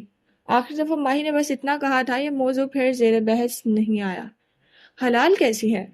اس نے کنیکشن سے پھر سے خالی کرسی کو دیکھا۔ اس پر بیٹھے شخص کا ہیبلا سا وہاں اب بھی موجود تھا، اس کی آنکھوں کا غصہ، لا تعلقی، میز کو بجاتی اس کی انگلیاں۔ وہ اچھی ہے، بہت اچھی۔ بربل کا چہرہ چمک اٹھا۔ اس نے ہماری زندگی بدل دی، ورنہ پہلے ہمارے گھر میں ایک انسان اور ایک روبوٹ تھا، اب 2 انسان ہیں اور ایک روبوٹ۔ وہ چند لمحے خاموشی کی نظر ہو گئے۔ اس کی چائے ویسی ہی رکھی تھی جبکہ بربل اپنی چائے سے وقفے سے گھونٹ بھر رہا تھا۔ وہ دیکھ نہیں سکتی اب کہ وہ اداسی سے بولا، لیکن جو وہ دیکھتی ہے وہ کوئی نہیں دیکھ سکتا۔ وہ کیسے جانتی ہے وہ سب کچھ جو وہ بتاتی ہے؟ بائبل نے دھیرے سے شانے اچکائی. اس کا گفٹ ہے. ایسے لوگوں کو سیر کہتے ہیں. اس کو بہت سی ایسی چیزیں دکھائی دیتی ہیں جو ہم نہیں دیکھ سکتے. لوگوں کی اصلیت، ان کی انرجی وہ خود سے بتاتی ہے. پوچھو تو نہیں بتاتی. میں اکثر اس سے سوال پوچھتا ہوں، کھنکھارا لوگوں کے بارے میں، لڑکیوں کے بارے میں. وہ مسکرائی. بائبل نے آنکھیں گھمائی. اچھا بابا، لڑکیوں کے بارے میں. لیکن وہ نہیں بتاتی اور ماہر کو یہ بات بہت ناپسند ہے. وہ کہتا ہے کہ اگر حلال اپنا تحفہ سب کو دکھائے گی تو یہ کھو جائے گا. ایسے لوگ اگر اپنی صلاحیت کا اصرار ظاہر کر دیں تو اسے کھو دیتے ہیں. مالا نے کانچ کی پیالی اٹھا کے ایک انگھوٹ بڑا. ترکش چائے ٹھنڈی ہو چکی تھی. اسے ویسے بھی یہ پسند نہ تھی. تم نے فوٹوگرافی کے سوا کیا کیا ان 4 برسوں میں؟ بائبل نے سرسری سے سوال کیا. البتہ آنکھوں کا تجسس ظاہر ہو رہا تھا. وہ مسکرا دی. نہیں، میری زندگی میں کوئی نہیں آیا. وہ قدرے جھیپ گیا، پھر افسوس سے سر دائیں بائیں ہلایا. کاش تم دونوں. لیکن بات ادھوری چھوڑ دی. اس بات کو مکمل نہیں ہونا چاہیے تھا. اور تم نے کیا کیا؟ اس نے جواباً پوچھا، بنا تجسس کے، صرف خلوص سے. میری زندگی ویسی ہی بے رونق ہے. بائبل ایک ٹھنڈی آہ بھری. اس کے سانس میں چائے کے پتوں کی مہک تھی. بہت سی لڑکیاں آئیں اور چلی گئیں. شروع میں جن کے ساتھ زندگی گزارنے کے خواب دیکھو ایک دم سے مجھے گوشت کر دیتی ہیں. حلال کے ہونے کا بھی مجھے کوئی فائدہ نہیں ہوا. اس وقت بھی میں ایک سچویشن شپ میں ہوں. سچویشن شپ صحت کے لیے اچھی نہیں ہوتی. اس نے مسکرا کے تنبیہ کی. بائبل کے ماتھے پہ بیزاری سے بل پڑے. میں محبت کے معاملے میں شدید بدقسمت ہوں. حالانکہ وہ جو میری دولت پہ سانپ بن کے بیٹھا تھا اس کا پتہ بھی صاف ہو گیا. میرا خیال تھا اب میں کامیاب ہو جاؤں گا، لیکن نہیں. وہ پیچھے ہو کے بیٹھا اور اسی اداسی سے چھت سے لٹکتے فانوس کو دیکھنے لگا. پتہ ہے میں کیا چاہتا ہوں مالا؟ اس کی آنکھوں میں کمکموں کی روشنی واپس چھلکتی دکھائی دے. مجھے محبت کرنی ہے. روم کوم موویز والی محبت، کرسمس سیزن اور سرما کی محبت، ہیٹ ٹو لو سٹوریز والی محبت. بھلے پہلے ہم ایک دوسرے سے نفرت کریں، خوب لڑائیاں ہوں، لیکن پھر وہ نفرت محبت میں بدل جائے. پھر بہت امید سے مالا کو دیکھا. ایسا ہوتا ہے کیا؟ نہیں. اس نے مسکراہٹ دبائی، گردن ہلائی. ساری موویز اور کتابیں جھوٹ بولتی ہیں. اب لوگوں کو ایسی محبتیں نہیں ہوتی. لوگ بہت جلد موو آن کر لیتے ہیں. ایک نظر ہمسائے صوفے سیٹ پہ ڈالی جہاں ہم نے کرسی خالی تھی. بائبل نے برا سا منہ بنا کے اسے دیکھا. اسے ایک بھی بات ایسی نہیں کہہ رہی تھی جسے اس کا دل خوش ہو. پھر جیسے اسے کچھ یاد آیا، محبت تو ہوئی ہے ماہر بے کو. ایسی طوفانی دھواں دھار محبت کہ تم سوچ نہیں سکتی. والا نے شکردان اٹھایا، لیکن اسے ٹھنڈی چائے میں چینی نہیں ڈالنی تھی، سو اسے واپس رکھ دیا. پیالی اٹھا کے ہونٹوں سے لگائی. بد مزہ ٹھنڈا شربت. واللہ، بائبل انگلی اور انگوٹھے سے کان کی لو کچھ ہوا. ایسی محبت تم نے کبھی دیکھی نہ ہوگی، نہ سنی ہوگی. ماہر فرید موبائل پہ بٹن دوبارہ کیف کی حمایت میں داخل ہو رہا تھا. سرمئی سوٹ، گہری ٹائی اور جیل سے پیچھے کیے سمٹے بال. ریسپشنس کے قریب وہ ٹھہرا. استفساری انداز میں ابرو اٹھا کے ایک نام لیا. کیا وہ آفس میں ہے؟ چند ماہ قبل ماہر کو ایک دم سے محبت کا بخار چڑھا اور ابھی تک نہیں اترا. یس سر، وہ آپ کے آفس میں موجود ہیں. ریسپشنسٹ نے سر ہلا کے اطلاع دی. آپ کا انتظار کرتے ہوئے انہیں کافی دیر ہو گئی ہے. ماہر کے چہرے پر تفکر اور ندامت ایک ساتھ ابھری. روشن موبائل سکرین پر وقت دیکھا. مجھے دیر ہو گئی. وہ پشیمانی سے کہتا لفٹ کی جانب لپکا. اسے ماہر کی اتنی پرواہ نہیں ہے جتنی ماہر کو اس کی ہے. وہ اس کا پروانہ بن چکا ہے، اس کے دائیں بائیں گھومتا ہے. لفٹ اوپر تھی. ماہر نے کال کا بٹن دبایا اور بے چینی سے گھڑی دیکھی. وہ دیر سے جاگا تھا. آفس آنے میں بھی دیر ہو گئی. لفٹ نیچے آ کے ہی نہیں دے رہی تھی. وہ تیزی سے سیڑھیوں کی جانب بڑھ گیا. چمکتے بوٹ قدم قدم زینے عبور کرنے لگے. وہ اسے کیسے طرح انتظار کروا سکتا تھا؟ وہ اس کی محبت میں بہت بہت غیر فطری انداز میں ڈوب چکا ہے. وہ اس کی ہلکی سی ناراضی بھی برداشت نہیں کر سکتا. ہر وقت اس کو خوش کرنے میں لگا رہتا ہے. وہ تیزی سے زینے طے کر رہا تھا. سارے لب کاٹ رہا تھا. اسے گھر سے جلدی نکلنا چاہیے تھا. وہ پورے 25 منٹ لیٹ تھا اور وہ کبھی اتنا لیٹ نہیں ہوتا تھا. اگر وہ کہے یہ دن نہیں رات ہے تو ماہر ساری دنیا کو یہ ثابت کر کے دکھائے گا کہ یہ رات ہے. وہ کہے مجھے تاڑے توڑ کے لا دو تو ماہر بے اگلے فلائٹ سے آسمان پہ چلے جائیں گے. مین ہال میں بنے کیبنز میں آرکیٹیکٹس اور ڈیزائنرز کام میں مصروف دکھائی دیتے تھے. وہ تیزی سے کیبنز کے درمیان سے گزرنے لگا. بہت سے لوگ اٹھ کھڑے ہوئے. سلام، ویلکم. شبنم بھی اپنے ڈیسک سے تعظیماً اٹھی. وہ کچھ کہنے لگی لیکن ماہر نے ہاتھ اٹھا دیا. بعد میں. پھر اپنے دروازے تک رکا. گردن موڑ کر شبنم کو دیکھا. 2 ترکش کہہ گئے ہم دونوں کے لیے. اور آفس کا دروازہ کھلا. تم 26 منٹ لیٹ ہو. خفاش سی آواز نے اس کا استقبال کیا. میں تو ماہر اور اس کی محبت کے نظارے دیکھ کے شدید اذیت میں مبتلا ہوں. یعنی کوئی کیسے اچانک کسی کی محبت میں اتنا ڈوب سکتا ہے؟ سچ کرنج. بیربل نے جھرجھری لی. وہ چائے کا گھونٹ بھرتے ہوئے بغور سے دیکھ رہی تھی. وہ خاموش ہوا تو مالا نے پیالی رکھی. کانچ کے چینی کے پرس سے ٹکرانے کی جھنک بلند ہوئی. اچھا ہے نا اس لڑکی کے ساتھ خوش رہا گا. کون سی لڑکی جس کی تم بات کر رہے ہو؟ بربل شیطانی انداز میں مسکرایا. مہر بے کو کسی لڑکی سے محبت نہیں ہوئی. اس نے ناسمجھی سے بربل کو دیکھا. پیالی نیچے رکھ دی. وہ آگے کو جھکا اور ایک ایک لفظ پر زور دے کے بولا. ماہر افندی کو لڑکی کے باپ سے عشق ہو گیا ہے. سوری میں دیر سے جاگا تھا. وہ معذرت کرتا ہوا اندر داخل ہوا. عبد المالک فرید اس کی کرسی پر بیٹھے تھے، ہمیشہ کی طرح سے تاثرات والا چہرہ لیے جس کی لکیروں میں 4 برسوں نے اضافہ کر دیا تھا. گھنے سفید بال جل سے پیچھے کو جمے تھے اور ایک ہاتھ میں ننھا سا پتھر گھما رہے تھے جو میز کے وسط میں رکھا تھا. انگلیوں میں نگین اور قیمتی پتھروں والی سلور انگوٹھیاں ویسے ہی دمک رہی تھی. پھر آج ٹریفک بہت تھا، خدا کرے دن اچھا گزرے. خود کو ملامت کرتا سامنے والی کرسی کھینچ کے بیٹھا. مالک فرید نے ہلکے سے شانے اچکا دیے. چہرے پر ناگواری اود آئی تھی. تم نے میرا آدھا گھنٹہ ضائع کیا. سوری. وہ اس کرسی پر قد غیر آرام دہ سا بیٹھا تھا. اسے اس کی عادت نہ تھی لیکن بنا اعتراض کے اپنے فولڈر سے کاغذات نکال کے سامنے رکھ رہا تھا. مالک فرید اب اسی خفقہ سے کچھ کہہ رہے تھے. مالک فرید تمہارے چچا ہمارے خاندان کا بڑا روبوٹ، وہ تنک کے کہہ رہا تھا. منگنی اس نے زارا سے کی ہے لیکن رشتہ اس کا جیسے مالک سے بدل گیا ہے. مالک فرید اسی چڑچڑے انداز میں کچھ کہہ رہا تھا جب وہ نرمی سے بولا.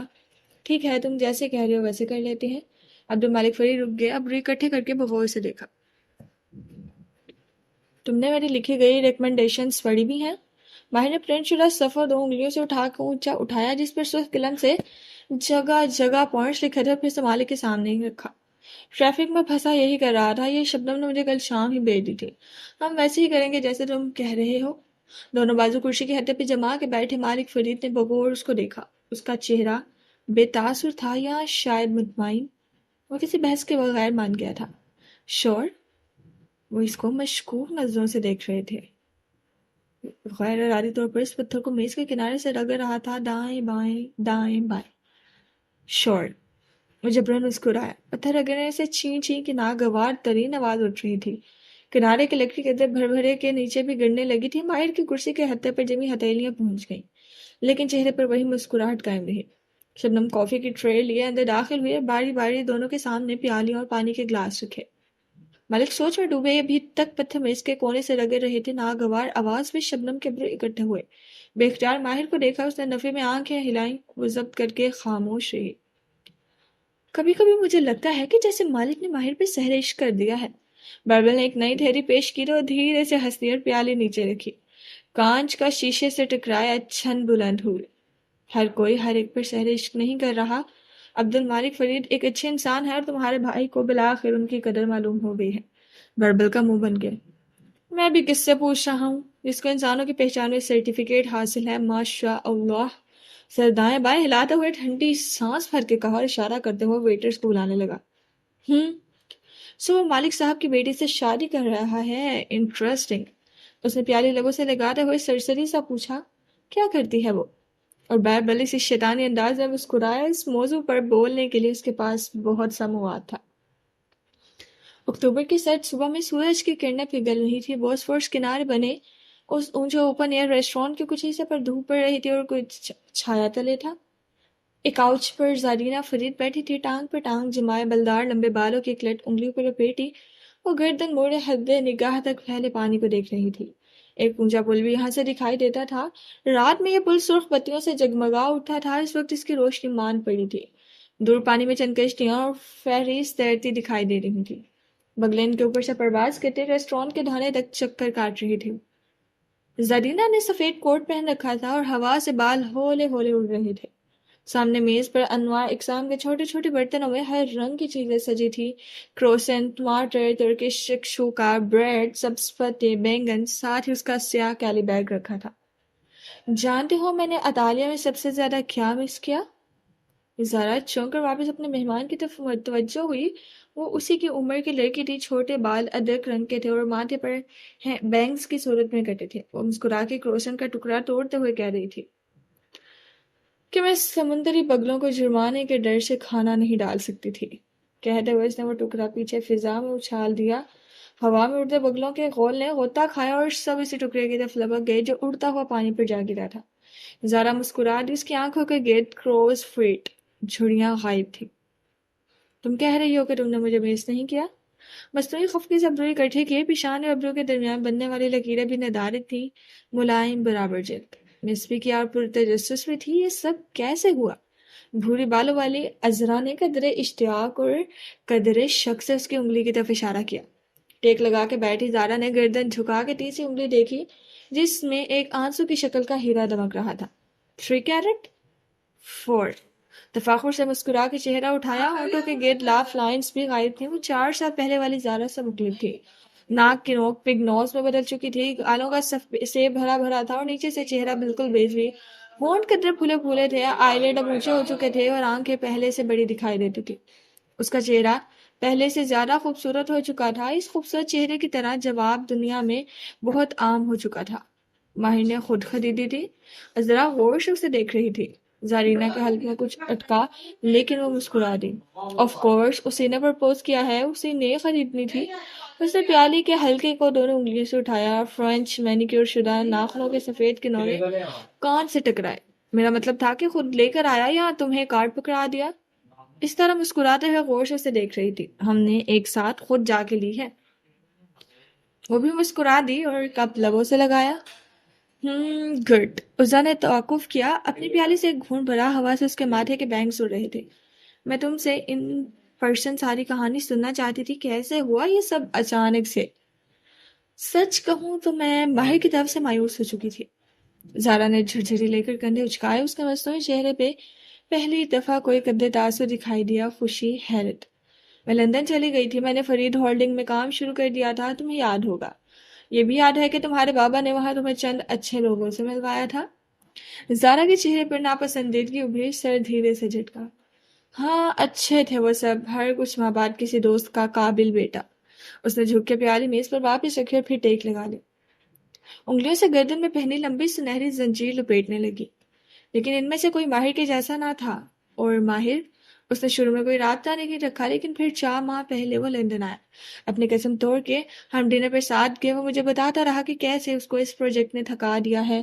رک کے وضاحت کی، اس کا سرخ ماہر فرید کی کرمزی عمارت، اسے کون نہیں جانتا؟ عزا کی آواز میں ہلکا سا طنز ابھرا۔ فائق منسٹری آف انوائرمنٹ اور اربنائزیشن میں ہوتا ہے وہ۔ کچھ کہتے کہتے وہ رک گئی، سر جھٹکا۔ پھر اسے کہانی سننے میں دلچسپی تھی۔ بس وہ 1 ہفتہ لندن میں رہا، ہم 3 دفعہ ڈنر کرنے ساتھ گئے، اور اس نے کہا کہ وہ سیٹل ہونا چاہتا ہے، شادی کرنا چاہتا ہے، اور میں اس کی بیسٹ فرینڈ ہوں، ہمیشہ سے تھی۔ اسے میری ضرورت ہے، اور تیسرے ڈنر پہ اس نے مجھے پرپوز کر دیا۔ وہ مسکرا دی، آنکھیں جگمگا اٹھیں۔ اور 2 ماہ بعد تم شادی کر رہے ہو؟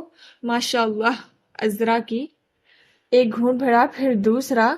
زارا بغور سے دیکھ رہی تھی، مسکراہٹ اب مدھم ہو چکی تھی۔ عزا نے کپ نیچے رکھ دیا اور گردن موڑے بگلوں کو دیکھنے لگی۔ کہہ دو، وہ مزید برداشت نہیں کر سکتی تھی۔ کیا؟ جو کہنا چاہتی ہو، کافی عرصے سے۔ زارا کے چہرے پہ بے چینی در آئی، عذرا نے گہری سانس لی۔ 4 ماہ پہلے ماہر نے اچانک سے تمہیں پرپوز کیا، جیسے وہ ایک دم بدل گیا ہو۔ زارا آنکھیں چھوٹی کیے اسے دیکھی گئی۔ تمہیں حیرت نہیں ہوئی کہ اچانک سے اس نے 180 ڈگری کا ٹرن کیسے لیا؟ تمہیں کیا لگتا ہے؟ 4-5 ماہ پہلے ایک واقعہ اور بھی ہوا تھا، زارا اسے یاد دلا رہی تھی۔ کیا؟ ماہر نے اپنے بھائی بائبل کا ٹرسٹ فنڈ ریلیز کیا تھا، یعنی اس کے حصے کے اثاثے اس کے حوالے کر دیے تھے۔ کچھ جتاتا ہوا سا تھا اس کے انداز میں۔ برا مت مانا، لیکن ماہر فرید کو ہم سب جانتے ہیں، وہ کلاسک مینیپولیٹر ہے۔ یہ اس کی ریپو ہے، اس اپنے کرمزی عمارت کا جنون بنا کے کیسے کنسٹرکشن پرمٹ منظور کروائے تھے۔ فائق بھی جانتا ہے اور تم بھی۔ یہ ترکی ہے، یہاں پیسے پھینکے بغیر پرمٹ منظور نہیں ہوتے۔ عذرا اور ماہر فورنر ہے، یہی تو میں بتا رہی ہوں۔ شروع ایک یامپس نمبر، اسٹرکچر نمبر لینے کے لیے بھی اس نے بے دریغ پیسہ لگایا تھا۔ کنسٹرکشن اتھورائزیشن سرٹیفکیٹ کے لیے اس نے کیا نہیں کیا تھا، زوننگ اسٹریٹس ڈاکومنٹ۔ لیکن عذرا کی آنکھیں چمکی، ایک دفعہ تجسس، پھر وقفہ دیا۔ لیکن اس نے ابھی تک بلڈنگ آکوپینسی پرمٹ نہیں اپلائی کیا؟ اپلائی کر چکا ہے، ملا نہیں ہے۔ ازاگے کو ہوئی اور پورے وسوک سے اسے دیکھا. اپلائی نہیں کیا اس نے، وہ فائق کے ہاتھ سے گزر کے جانا تھا. زارا نے غیر آرام دہ انداز میں پہلو بدلا. اسے کیا فرق پڑتا ہے کہ رمزی عمارت وہ کنواں ہے جس میں ماہر فرید اپنی ساری دولت پھینکتا آیا ہے. عمارت تیار ہے مگر وہ بلڈنگ اکوپینسی پرمٹ نہیں اپلائی کر رہا. تم کہہ رہی ہو کہ ماہر کے پاس پرمٹ پر خرچ کرنے کے لیے پیسے نہیں ہیں؟ شاید نہ ہو. اوپر سے اس نے باربل کا حصہ بھی الگ کر دیا ہے. زارا گردن پیچھے پھینک کے ہنس دی. ماہر کے پاس پیسے نہیں ہیں. ہنستے ہوئے اس نے سر جھٹکا. ماہر کے پاس کب پیسے نہیں ہوتے عذرا؟ اس کے اثاثے، سیونگز، پراپرٹی. میں یہ نہیں کہہ رہی کہ وہ بینک ریپٹ ہو چکا ہے، لیکن اس کو فائنینشیل مسائل درپیش ہیں. کیف نے اس کو ہمیشہ گھاٹے میں رکھا ہے. پھر وہ باربل کا حصہ الگ کرتا ہے. کرمزی عمارت بھی مالی مسئلوں کی وجہ سے رکی ہوئی ہے. ایسے میں اچانک سے وہ لندن آ جاتا ہے تو ان سے منگنی کر لیتا ہے اور 2 ماہ بعد شادی. مجھے صرف اتنا بتاؤ، کیا تمہارے بابا نے اس کو منگنی پہ کوئی تحفہ دیا تھا؟ زارا نے نہ سمجھی سے اسے دیکھا. ظاہر ہے بابا ریٹائرمنٹ چاہتے ہیں. کیا انہوں نے ماہر کو کچھ دیا ہے؟ زارا کے حلق میں کچھ اٹکا. بابا نے اپنے آدھے شیئر اس کے نام کر دیے تھے. عذرا کے لبوں پر مسکراہٹ ابھری. اور باقی آدھے شیئرز وہ بابا مجھے شادی پہ گفٹ کریں گے. دونوں بہنوں کو حصہ دے چکے ہیں لیکوئڈ اثاث سے. لیکن زارا نے تھوک نکلا، پہلو بدلا. میں شادی کے بعد کام نہیں کرنا چاہتی. میں سیٹل ہونا چاہتی ہوں. میں چاہتی ہوں کہ میرا شوہر میرا خیال رکھے، میں ریلیکس کروں، ٹریول کروں. یعنی تمہارے شیئرز بھی ماہر کے، تمہارے بابا کا سب کچھ بھی اس کا، وہ تو فائدے میں رہا. عذرا ہاتھ جھاڑ کے پیچھے ہوئی. زارا کی رنگت گلابی ہونے لگی. وہ مجھ سے دولت کے لیے شادی نہیں کر رہا. پھر وہ تمہارے ساتھ کیوں نہیں ہوتا؟ تم سے جب بھی بات ہوتی ہے تم شادی کی شاپنگ اکیلی کر رہی ہوتی ہو. وہ مصروف ہے کرمزی بلینڈنگ میں. اس نے مجھ سے اس پروجیکٹ کی تکمیل تک کا وقت مانگا تھا. کیا وہ تمہیں ہر روز ٹیکسٹ کرتا ہے؟ ہم ایک ہی شہر میں رہتے ہیں. میں اس کے لیے واپس آ گئی ہوں. شادی کے بعد ہم لندن چلے جائیں گے. کیا وہ تمہیں روز ٹیکسٹ کرتا ہے؟ زارا نے گہری سانس لی. نہیں، لیکن ہم ہفتے میں ایک دفعہ ڈنر پر جاتے ہیں. اور جو مرد کسی عورت میں انٹرسٹڈ ہوتا ہے اس کو روز ٹیکسٹ کرتا ہے، اور جو مرد روز ٹیکسٹ نہیں کرتا وہ انٹرسٹڈ نہیں ہوتا. بگلے پھڑپھڑاتے ہوئے آئے اور ریسٹورینٹ کے دھانے پہ لگی گرل پر بیٹھ گئے. زارا چند لمحے ان کے سفید مٹیالے پروں کو دیکھے گئی.